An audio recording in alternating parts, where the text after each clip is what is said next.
Hello everyone, সবাই কেমন আছো? আশা করছি সবাই খুব ভালো আছে আর আমিও খুব ভালো আছি। আর আবারও একটা নতুন ভিডিও নিয়ে চলে এসেছি। আর আমি কালকে এসেছি বাপের বাড়িতে, আর আজকে দেখো সকালবেলা আমি ছাদ থেকে ভিডিওটা শুরু করলাম। আর আমার মা দেখো কত ফুল গাছ বসিয়েছে।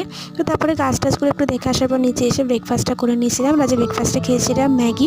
ও তারপরে তোমাদের আমি ছাদে গিয়ে দেখাচ্ছি, এখানে মা গাঁদা ফুল, চন্দ্রমল্লিকা, আর এখানে বসিয়েছিল আলু শাক, তার সাথে ধনে পাতা, আর এখানে না একটা টমেটো গাছও বসিয়েছিল যেখানে ফুল এসছে, আর বসিয়েছিল একটা লঙ্কা চারা।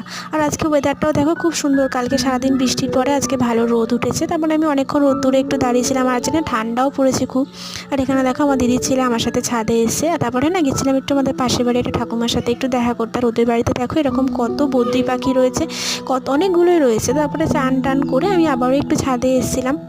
আর এই শাড়িটা দেখছো, এটা আমাদের পাশের বাড়ি একটা বৌদি আমাকে গিফট করেছে। আর তারপরে সন্ধ্যাবেলা গেছিলাম এই জেঠিমাদের বাড়িতে, দেখো ওদের বাড়িতে না এই পুচকুটা দেখো কত কিউট দেখতে ওকে। ও তারপরে এসে আবার একটু বৌদির সাথে